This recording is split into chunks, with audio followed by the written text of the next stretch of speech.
want to talk to you today about the worst word in any language, and it's the word that describes me. I'm a kafir. Now, Islam has a lot of different words for non-Muslims, and that's one of them. Non-believer, pagan, infidel, people of the book. But the word that describes all of them, because people of the book is only for Christians and Jews, is kafir. K-A-F-I-R, and I spell it with a capital K. Why do I spell it with a capital K? Because Muslims get a capital M, and so I get a capital K, because I'm just as good as they are. Now, the plural of kafir is kufar, but I say kafirs. Why? Because I want the word to be used in the English language, and let's use a standard English plural. The meaning of the Arabic word, kafir, and that is the Arabic word, means one who conceals. That is, in my case, I really know that Allah wrote the Qur'an and that it's perfect, and I really know that Muhammad is the prophet of Allah, and I'm just covering it up because I'm just mean that way. Kafir also means someone who is not grateful. That is, I'm not grateful for the bountifulness of Allah, and I'm not grateful for Muhammad, and I am not grateful for Muhammad. Let me make that clear. The word kafir is used so much that I've put together some statistics about it. The Quran devotes 64% of its text to the kafir, the unbeliever. The Surah devotes 81% of it to the unbeliever, the kafir. And the Hadith, 37% is devoted to the kafir. Now here's the thing. Allah hates the kafir. Let me read you a verse. This is Quran 40:35. They, kafirs, who dispute the signs are the verses of the Quran, of Allah without authority having reached them, are greatly hated by Allah and the believers. So Allah hates me, but notice something else. Muslims hate me. As a matter of fact, there are 13 verses in the Quran which say that Muslims are not the friend of kafirs. So that's how bad a kafir is. And by the way, the best language in the Quran describes the torture of the kafir in hell. I asked an Arabic speaker one time how good those verses were in Arabic. He says, "Oh, Bill, they're much better. In Arabic, you can hate better." Kafirs are to be filthy, deceived, beheaded, crucified, plotted against, terrorized, humiliated. It is the worst word in any language. Now, in English, we have a word that is so bad that we're not allowed to say it in public or even think about it in private. It is so bad that we call it the N-word. We're not allowed to say any word that's that terrible in public. So we're relieved of the responsibility of ever saying nigger by saying, oh, it's the N-word. But let's notice something about the N-word. The N-word is a personal opinion of bigotry. Whereas the word kafir, Allah says I'm a kafir. Allah says I'm filthy. So that's the reason the word is worse than any word in any language, in that it is not bigoted. Kafir is the truth of Allah. It is sacred hate. As a matter of fact, all of Islam can be seen in one sentence. The purpose of Islam is to eliminate the kafir. Every act of jihad is against the kafir. And here's what I'm telling you. Use it. Take its power away. When I deal with Muslims, I always let them know I am a kafir. I even had one of them say, "Why would you say that about yourself? A kafir is so dreadful." That's because I want them to know what they really think of me. And I want them to know that I know their secret dirty words. So don't use any word like people of the book, unbeliever. Use the word kafir. Help take away its power and help educate the world how the world sees them, the kafir non-believer.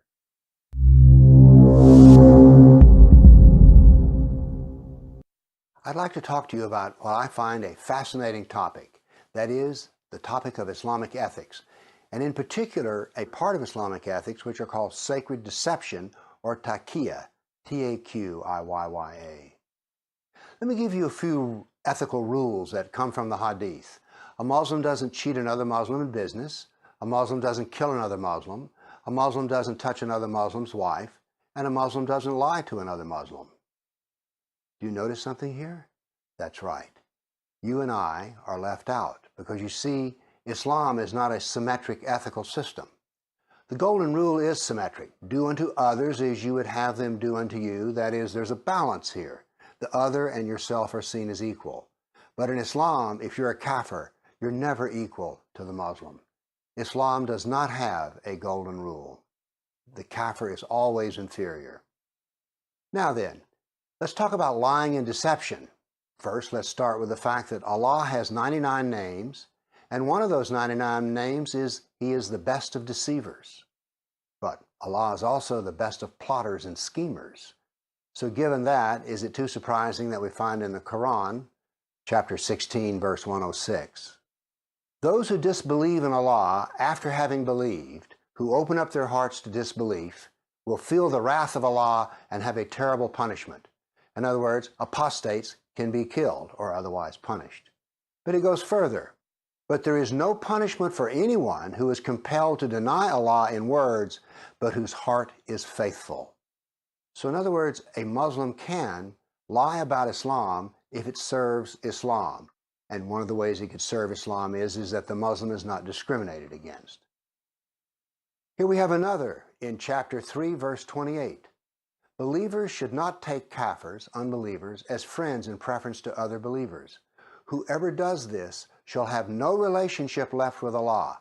In other words, if you're a real friend, you're no longer a friend of Allah, unless you but guard yourself against them, taking precautions. What this is interpreted to mean is that a Muslim can act friendly, but he's not actually the friend. That's what is wrong. In other words, a Muslim may never give preference to a kafir over a Muslim. There are, by the way, no less than 12 verses which say that a Muslim is not the friend of a kafir. Now let's turn to the hadith. Muhammad, who will kill Ka'b bin Ashraf, who has offended Allah and His Prophet? A Muslim, I will, Muhammad. Would you have me do so? Yes. In order to kill him, I will need to deceive him. May I do that? Muhammad, yes. So the Muslim deceived Ka'b bin Ashraf and he did kill him. What is this? This is the Sunnah of Muhammad. It is possible to lie to the kafir as long as it advances Islam. This is the nature of taqiyya. Now there's another way in which a Muslim can lie. There's a hadith, a fairly well-known hadith, in which there are 3 reasons for Muslims to lie. One is jihad, that is the struggle against the kafir. So a Muslim can lie to you anytime he needs to advance Islam. The other is a Muslim may lie to another Muslim if it will make the situation better.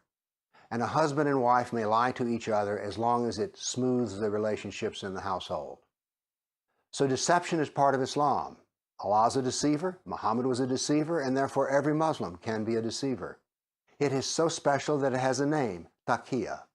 So the next time you're hearing something about Islam that just doesn't sound right, and it comes from the mouth of a Muslim, you're right. It's not right. It's a lie. It is taqiyya.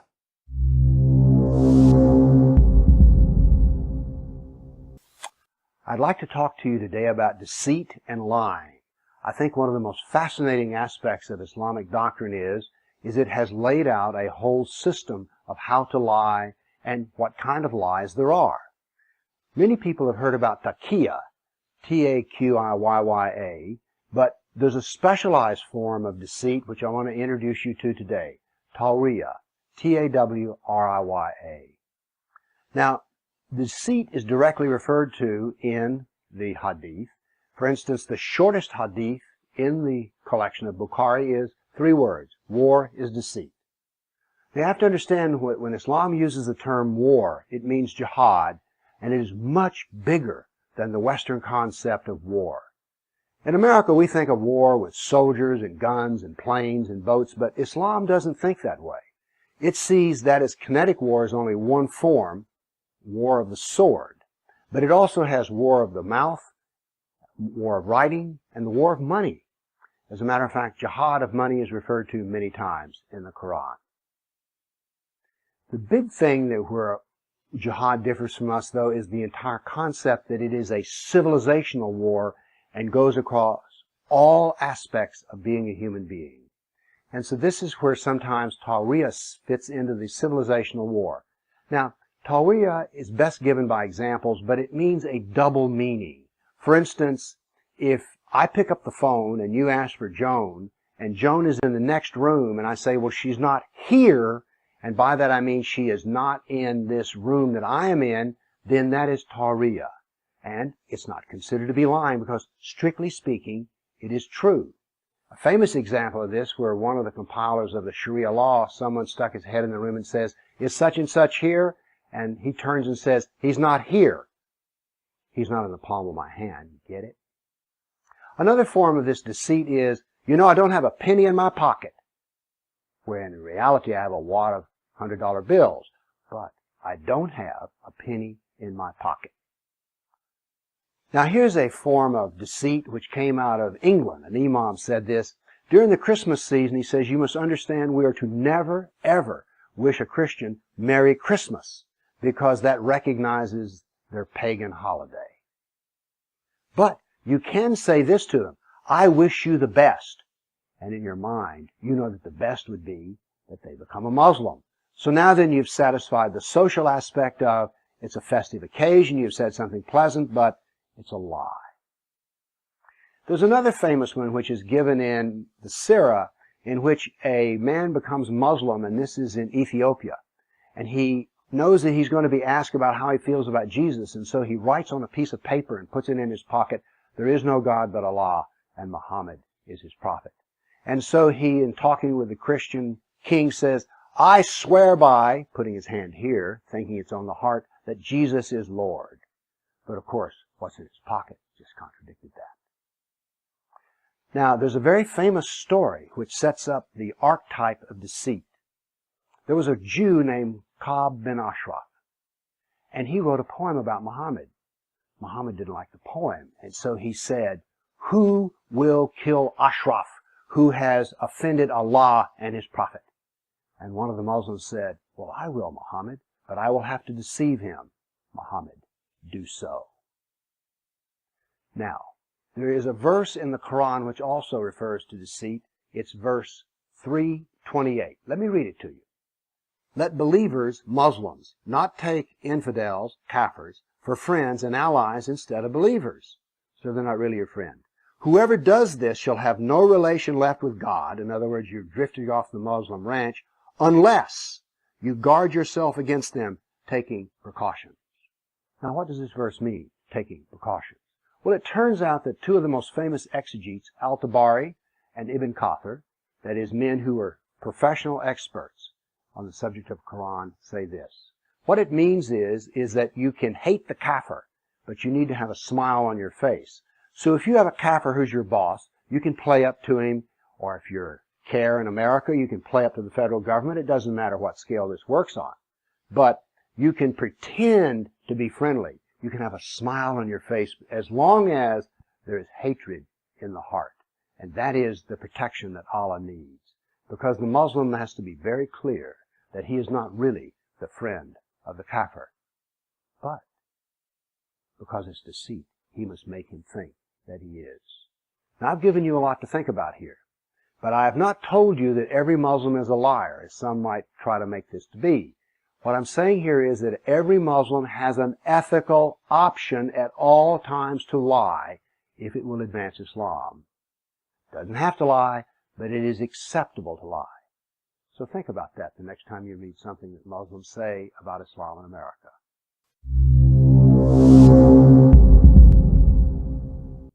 I'd like to talk to you today about the Muslim as a dhimmi. I've given several talks in which I try to show people that it is the Shari'a and the status of dhimmi, D-H-I-M-M-I, is what causes the Christianity or the Buddhism or Hinduism to disappear. And usually what I do is I go through something called the Treaty of Umar, which is a contract that was signed when Islam conquered Jerusalem. It was a contract between the Caliph and the Christians. And these were terrible rules that they had to follow. But in order to really drive them home, I would like for you to pretend like that the Muslims have signed a dhimmi treaty with our culture, with our civilization. And let's see what it feels like to put the shoe on the other foot. What would it be like if the Muslim were a dhimmi in America? Now, every one of these things that I'm going to give you are things that the Christians were subjugated to. Let's start off with, Muslims shall not build any new mosques. Muslims shall not call to prayer any louder than can be heard from the sidewalk of the mosque. This is a corollary of the Christians couldn't ring their bells loud enough to be heard. Our minarets shall not be higher than 15 feet. Muslims shall not build houses any higher than a surrounding house of a kafir. Muslims will not have any position or place of authority over any kafir. Muslims will not vote, nor will they be citizens in any kafir nation. Muslims will not serve in the military, police force, or have any government position. Muslims will not testify in kafir courts, nor will they sue any kafir. Muslims will not give a shelter in their mosque or homes to any jihadi. Muslims will not teach Islam to any kafir. Muslims will not manifest Islam publicly, and they will not try to convert any kafir. And they will not prevent any Mohammedan from leaving the religion of Islam if they wish. Muslims shall not own, nor will they carry any weapons. Muslims shall not display their books in the marketplace. And Muslims will pay the Islamic tax of 50% of their income. Once a year, they will shave their heads and kneel before the kafir to present the tax on Muslims. Now, as you hear these rules, you realize, if we actually did these rules in America, Muslims would leave or convert, which is exactly what Christians did in Turkey, North Africa, and the Middle East. It's what happened to the Buddhists and the Hindus. They were subjected to rules just like these. And so after a while they converted. It may have taken centuries, but they converted, or they left Islam. Now then that you've seen how the Treaty of Umar treats the kafir, you can see that no Muslim would ever volunteer to be part of that same treatment.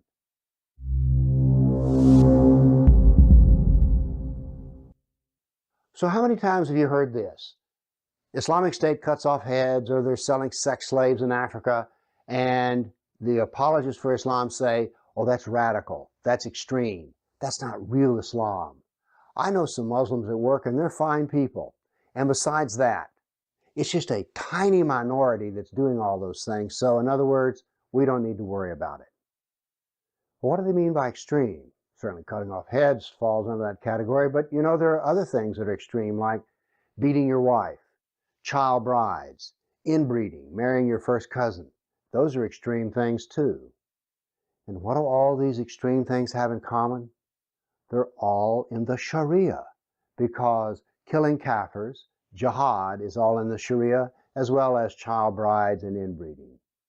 So what we need to do here is to be able to measure not just radical killing, but all forms of radical ideas. In other words, we need to measure the Shari'a. This has all been done for us.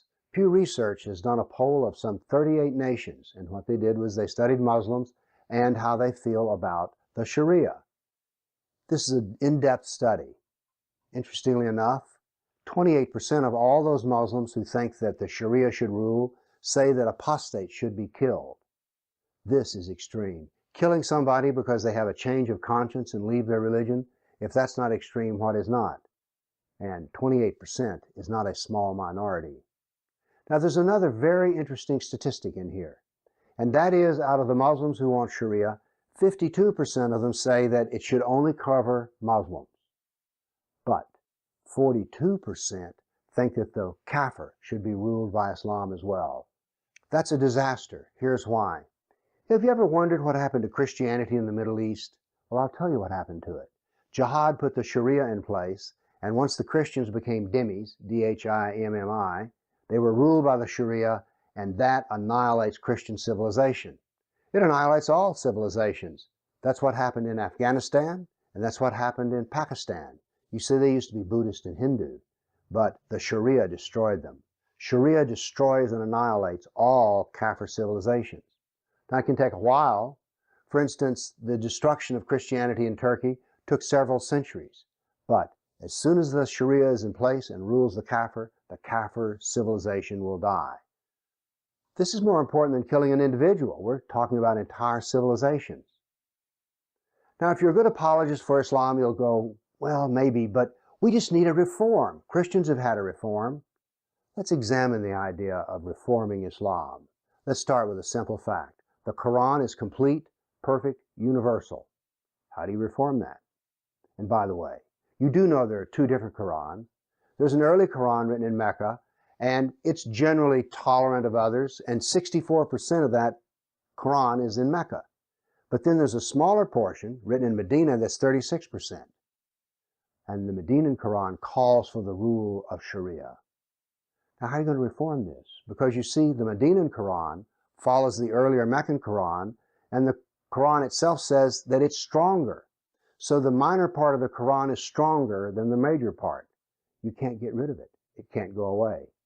Actually, those Muslims, the 48% who want the rule of the Shari'a, are the better Muslims. So we're stuck with no reform. It can't change. And we also have to remember this: 48% is not a tiny minority. It is a dominating minority. So think about that the next time somebody tells you, oh, that killing, that's not real, that's extreme, and it's just a tiny minority.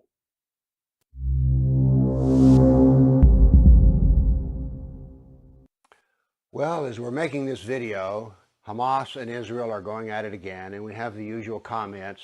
Well, Hamas started it. Well, the Israelis are harming too many Hamas, so it goes back and forth. I would like to stop and take an entire new look at the Israeli war problem and look at it from an entirely different angle. And I'd like to start with this question. What is it that the Sudan, Nigeria, Kashmir, Afghanistan, Pakistan, Syria, Iraq, and Israel all have in common? The answer is jihad. If we step back and look at the whole globe, it's not just Israel that's involved in jihad. Jihad is everywhere across the globe. That is the global perspective. Now, as some people are talking, they talk about the year 1948, when Israel was formed, and that the creation of Israel in the heart of the Middle East is the problem. The year 1948 is not the problem. The problem was it started in the year 622 in Medina. When Muhammad moved to Medina, it was half Jewish. 2 years later, it was Judenrein, cleansed of the Jews. That is when the problem started with the Jews. Not in 1948, but in the year 622. So instead of looking at this year, I'm looking at a 1400-year view of history. Another thing, if we replaced every Jew in Israel with a Hindu and a Buddhist, it wouldn't make any difference. The jihad would still go on because, you see, the Hindu and the Buddhist are kafir. And that's the real problem, is that Jews are simply the most hated of kafirs. But Israel is only one of them. Who's the enemy of Hamas? Well, you say Israel. Wrong again. The enemy of Hamas is every kafir nation. It just happens Israel is at the top. So what we need here, we need to stop and take a look at a new strategy based on the reality of Islam, and it should go like this. All kafir nations should be united against Hamas and all other Islamic nations that choose to harm a kafir nation. A very big view. Here's another thing. People talk about, well, they need to come up with a peace treaty. People who talk like that don't know anything about Islam and its attitude towards treaties, because no treaty in Islam is worth more than 10 years. That would violate the Shari'a. And the other problem with the treaty is, according to the Shari'a, as soon as Hamas becomes strong enough, they're supposed to attack again. So a treaty with an Islamic organization has no meaning. Now then, what we need is a doctrine of war that seeks the defeat. Because right now, the whole attempt is, well, could we just get Hamas and Israel to tie? No, we need to have a win. And the way to win is, don't negotiate, use massive force and maximum punishment. And then when you've punished enough, leave and tell them, if you hurt us again, we'll come back and give you more punishment. Now that may sound cruel, but it is only based upon Islamic war doctrine. Islam is to support only one view of positiveness towards any kafir, and that is, if the kafir can be overwhelmingly powerful, then they'll respect them. They won't like them, but at least they'll respect them. So we need overwhelming power, and we need awareness of the fact that this is jihad, and it's part of a world problem, not an Israel problem.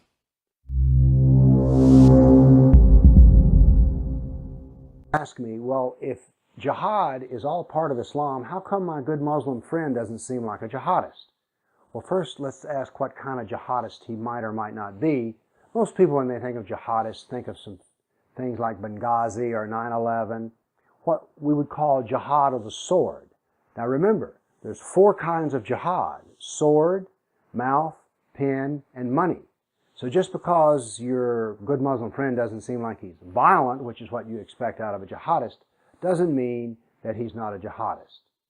But we also have to understand this. Even if he is of the sword, violent kind of jihad, that even the Qur'an itself doesn't say that every Muslim is to be active as a warrior jihadist all the time. For instance, there were times when going out for combat, which is jihad of the sword, Muhammad said one time to Ali, "Don't go, take care of family." Then another time, he did the same with Uthman. He said, "Don't come to the battle, stay with the family." But more than that, there is a doctrine that all Muslims do not have to take part in jihad. Let me read you the verse. 9:122. The faithful should not all go out together to fight. If part of every troop remained behind, they could instruct themselves in their religion and warn the people that when they return to them, that they should guard against evil. So what does that say? It says that not every Muslim should go out to fight. But you see, the Quran and jihad are extremely practical. In the Second World War, the United States was in total war, and yet only about 10% of the nation was signed up in the military, and of those who were in the military, even fewer were on the front lines. So no nation ever sends all of its people out to war. Usually 10% is about as many as you'll field at one time. Notice also that amongst the Muslims, you're going to have those who are ill, blind, female, too old, or too young. So it is silly to think that every Muslim should be a jihadist with the sword. Now then, let me go back to the fact that jihad has 4 manifestations, and let me give you an example of a kind of jihad that you don't think of as jihad, but it is. Religious dialogues. They are a form of jihad because they use the speech in order to make points against the kafir. Remember also that jihad means struggle. And so any aspect where a Muslim struggles against the society he's in, such as writing a letter to the editor, is part of jihad. So you may have friends who are Muslim jihadists and you just don't know it. But even if Islam is in full jihad, doesn't mean that every Muslim is going to have a sword or a body bomb on. So that's the answer as to why not every Muslim seems to be a violent jihadist. They're not supposed to be.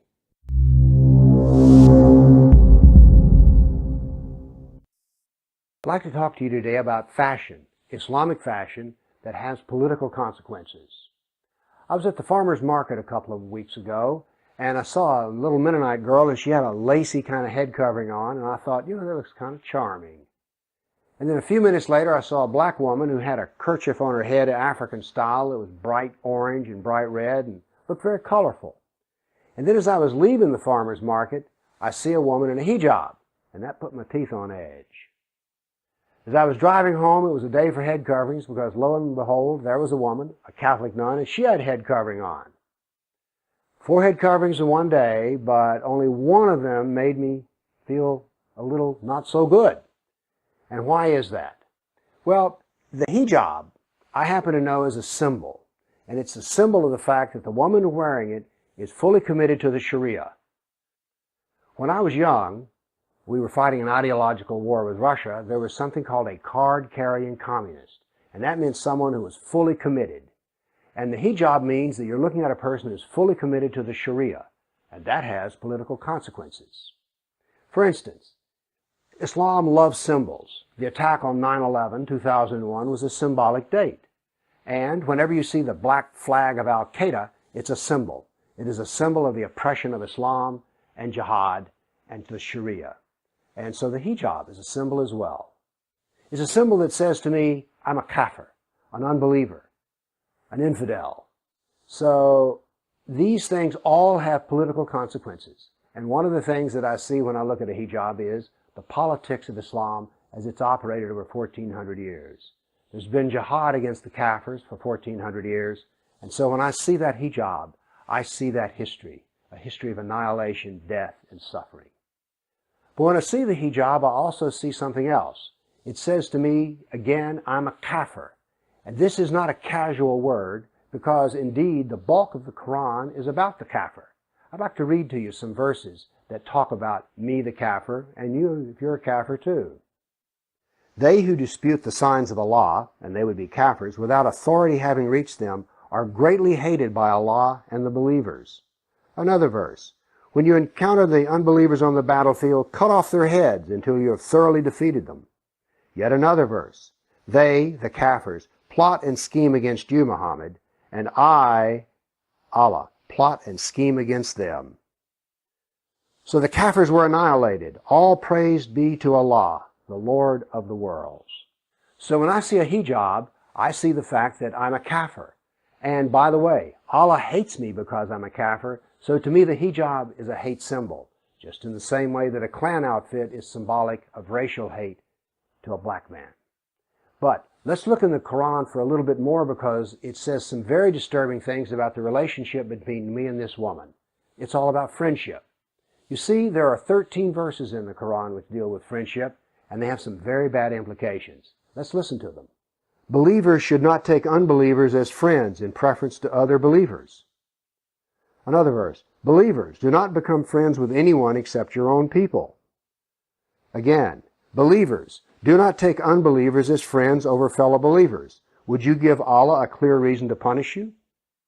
So this is terrible news. This means that the lady in the hijab is not my friend, nor can we become friends. Now, if you know some Muslims, you're going to be going, oh, Bill, I know some Muslims and they're very friendly. There is a big difference between being friendly and friends. Let me give you an example. If you go down to any used car lot, you'll quickly meet some people who are very friendly, but they're not really your friends. Now, I said at the beginning that the hijab was a symbol of the Shari'a, and I'm going to read you some things that the Shari'a lays out that establish a relationship between me and this woman. By the way, if you ever get a chance to pick up the book, Reliance of the Traveler, do so. It is fascinating. And in the back, if you look in the index, there's a whole section on unbelievers, a column and a half. Now, some of these references to me as a kafir and unbeliever are religious, in the sense of, I'm going right straight to hell. I don't care about that stuff. What I do care is how the Sharia lays out the relationship between me and a Muslim. Fascinatingly enough, there is a subject called lying, and under that is another subdivision called permissible lying.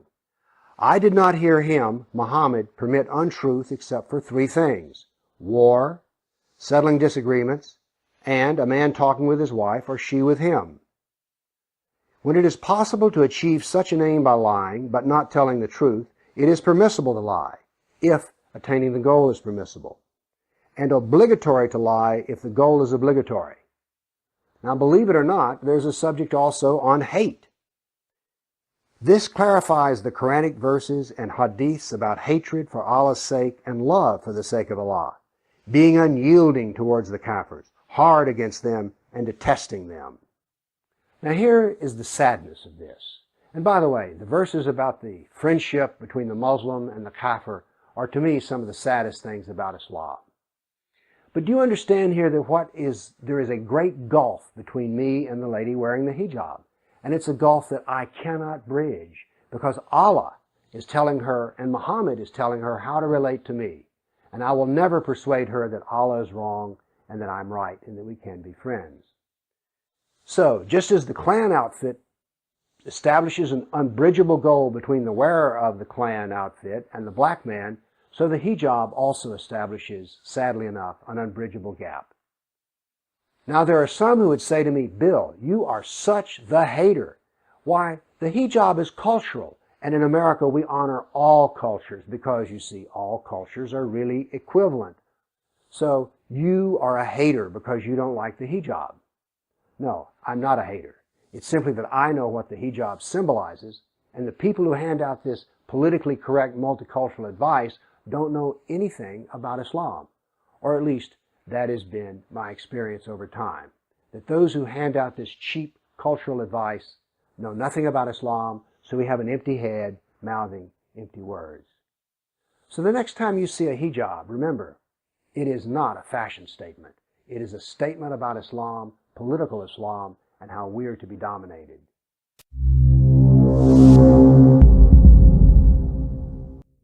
I do radio shows, and I had a call in, and a Muslim said, I don't do any of that extreme Islam. I'm a moderate Muslim, and I just do the 5 pillars. And I thought, well, you know, that's sort of interesting. What does it mean to just do the 5 pillars?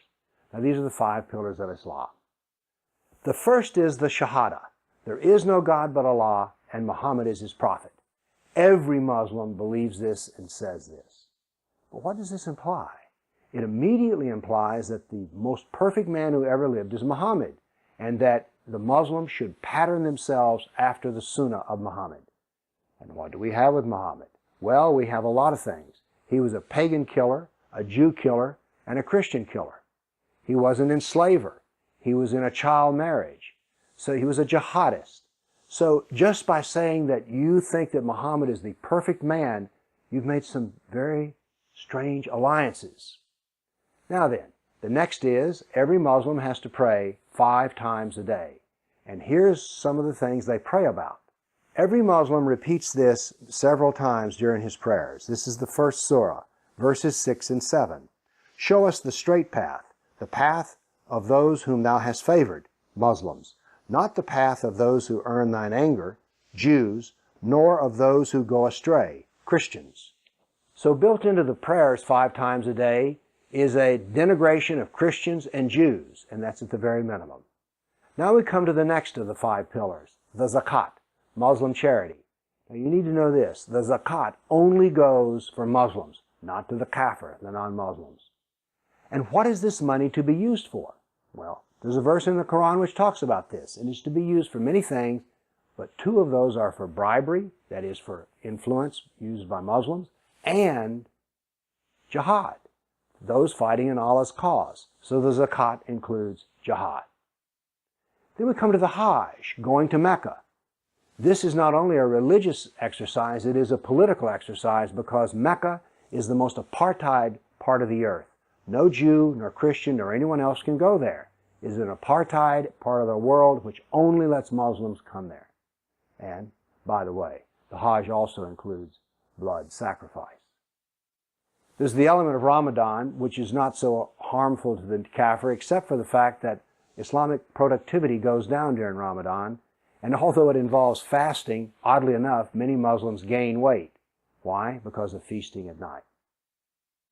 Now, there's one other aspect of a minimalist or moderate Muslim, and that is the fact that they're Muslim and everyone else is a kafir. Let's take up the subject of hell. There are 146 references to hell in the Quran. Now, in every reference to hell, they tell you why the person is burning in hell.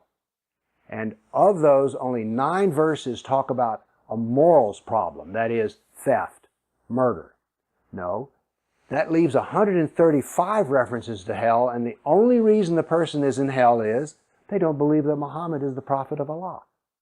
They don't believe the Quran is the word of Allah. So we see from the 5 pillars that even a moderate or minimalist Muslim has a lot, shall we say, social rough edges that make them a very poor fit into our society. Think about that.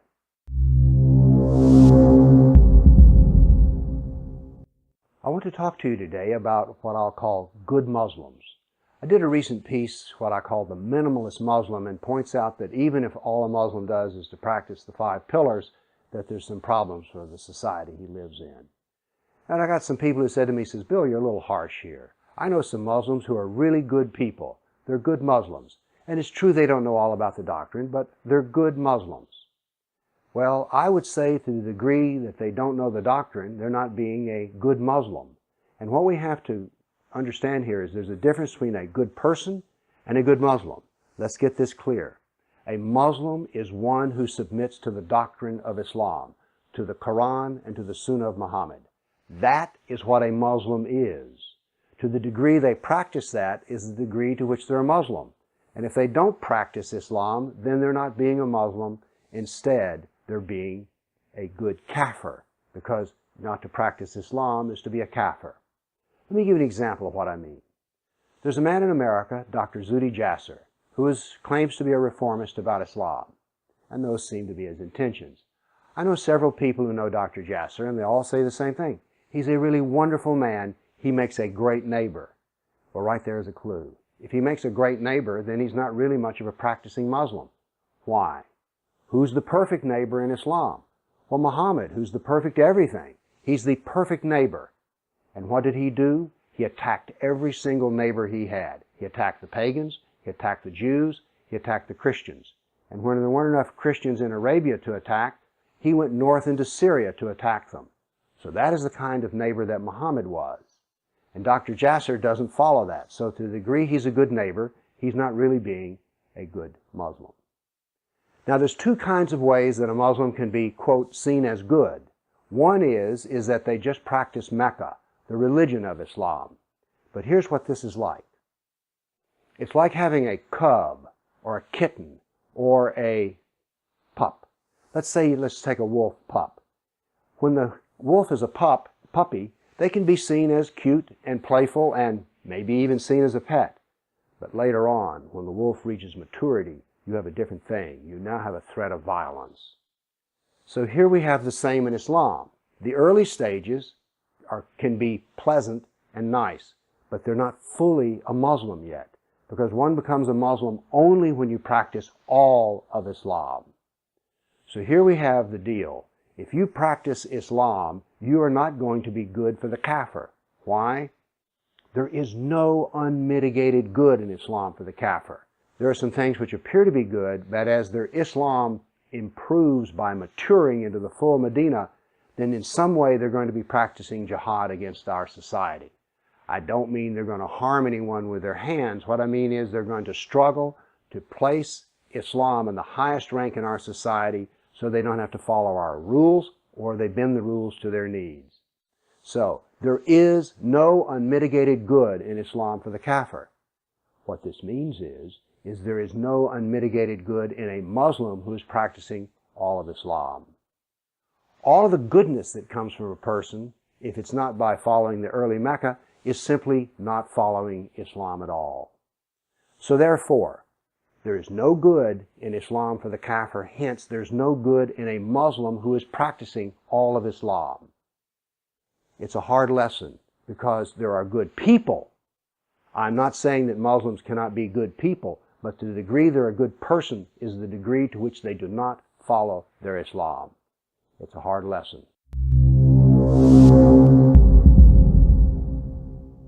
We're at the time in history when ISIS, also called Islamic State or ISIL, has cut off the head of someone in the media. And it was so atrocious that many chose to speak out against it, and one of them was Obama. Here's what Obama says about Islamic State. They've rampaged across cities and villages, killing innocents. They abduct women and children, subject them to torture and rape and slavery. They've murdered Muslims, both Sunni and Shia, by the thousands. They target Christians and religious minorities, driving them from their homes, murdering them because they practice a different religion. ISIL speaks for no religion. Well, really what Obama's saying here is Islamic State is not Islamic. That's really what he's saying briefly. But you know, it's not up to Obama to tell us what Islam is. Islam is defined by Muhammad and Allah. And let's see what happened in the Shari'a, the life of Muhammad, his official biography about all these points. And let's start with, of all things, rape. On the occasion of Kafir, once the Jews had been crushed, Muhammad put forth new orders as to how sex would be had with captured women. They were not to be had sex with when they're having their period, nor if they're pregnant. So here we have Muhammad giving orders on how to have sex with captives. This is called rape. It is pure Muhammad. Now what about the issue of torture? Well, on this same event, once he crushed the Jews at Kafir, he knew they had buried treasure, and so he questioned the chieftain. Where's the money? Where's the gold? Where's the silver? And he wouldn't tell him. So Muhammad ordered the chieftain staked out on the ground and a small fire built on his chest. Still, he would not speak. And so they unstaked him and took him to a man who had lost a brother in the fight against the Jews at Kafir, and he beheaded the Jewish chieftain. So here in one event, we have torture, we have Jew hatred, and we have beheading. All of these are pure Islam. Now let's deal with sex slaves. From the lot of the women, Muhammad had chosen 3 to give as gifts of pleasure to his chief lieutenants. He gave one to Umar, gave one to Ali, and one to Uthman. Oddly enough, Umar passed his sex slave on to his son. So sex slavery is pure Muhammad. Now what about slavery? I'm going to read you a list of things that Muhammad was involved in with slavery. All of these come from the Shari'a. And by the way, all of these references can be found on politicalislam.com. He was involved in every aspect of slavery. He had Kafir men killed so their women could be made slaves. He gave away slaves for gifts. He owned many slaves, many of them black. He stood by while others beat slaves. He shared the pleasure of forced sex with women conquest. He captured slaves and wholesaled them and retailed them for the profit of jihad. His favorite sexual partner was a sex slave, a Christian woman who bore him a son. He got slaves as gifts. His pulpit was made by a slave. He ate meals prepared by slaves. His robes were repaired by slaves. And he approved of having sex with your slaves. And if a slave didn't obey his master, he would not go to paradise. Well, that's pretty clear about the slavery and issue of Islam. Now let's deal with the last thing, killing Christians. Muhammad had two records in dealing with Christians in Arabia. One was he was kind to them and listened to them. But once he had crushed the pagans, and once he had crushed the Jews, he then turned his attention to the Christians. He sent Khalid, also known as the Sword of Allah, to the fort of a Christian ruler. And when the ruler and his brother rode out, they killed one and captured the other and subjugated the Christian tribe, made them obey the Shari'a and pay the jizya. Let me be very clear. Muhammad was a pagan killer, a Jew killer, and a Christian killer. Now let's go back to what started this off. Who is to determine what Islam is? Obama? No. Muhammad tells us what Islam is, and we need to listen to Muhammad, and we can ignore Mr. Obama. On Monday, August 11th, the Organization of Islamic Cooperation, the OIC, the world's top Islamic body, denounced the persecution of Christians in Mosul, northern Iraq. The Secretary General said that the forced displacement of Mosul's Christians showed that Islamic State, or ISIL or ISIS, practices have nothing to do with Islam and its principles that call for tolerance and coexistence. Indeed, calls for tolerance and coexistence. Really now? Well, why don't we take a look at who the OIC is and ask ourselves the question, well, how have members of the OIC treated their Christians? Well, members of the OIC include Iraq, Iran, Turkey, Saudi Arabia, Syria, Egypt, and Lebanon. And what has happened to their Christians? Well, in Iraq, they're being brutally tortured and raped as we speak. In Iran, if you're a Christian minister, you can spend a lot of time in an Iranian jail simply for being Christian. And Turkey, which used to be called Anatolia, and Anatolia used to be 100% Christian, but today it's only 0.3% Christian. How did that happen? Well, through forced conversions and jihad. Then we have, of course, Saudi Arabia. Oh yes, Saudi Arabia really knows how to treat its religious minorities, as in they're not welcome at all. And then we move to Syria, where Christians have been brutalized there. And in Egypt? Well, Egypt, you know, used to be a Christian nation, but now it's 90% Muslim. And what happened to those Christians? Again, driven out, forcefully converted. Lebanon, after the Second World War, was Christian, and now then it's majority Muslim. So what happened to all the OIC Christians? Well, they were brutalized. But here's the important question. Why do we want to believe this lie, that Islam treats its religious minorities well? Well, we have a lie of our own, see? Our lie is that we're not at war with Islam. There's just a few Sunni Islamist extremists. Let's get some things straight. Islam is at war with us. And these Sunni Islamist extremists, like Islamic State, turn out not to be extremists at all. What we see with Islamic State is simply Muhammad. That's exactly what we see. And it's the same with the other organizations, such as Al-Shabaab, Boko Haram, and all the others. They're all following the example of Muhammad, who was not an extremist. Muhammad was a Christian killer, a Jew killer, a pagan killer. So an Islamic State and all these other organizations that are jihadists, they are simply doing what they're supposed to do. The problem is this: Islam is dualistic, and the nice, peaceful Muslim you know at work is Islam, but also cutting off the heads of Christians is Islam. That's what dualism is. It means two ideas that are contradictory are true at the same time. The problem is Islamic State is at war with us, but we are not at war with Islamic State. You see, we want to tie, but Islam wants to win. Thank you.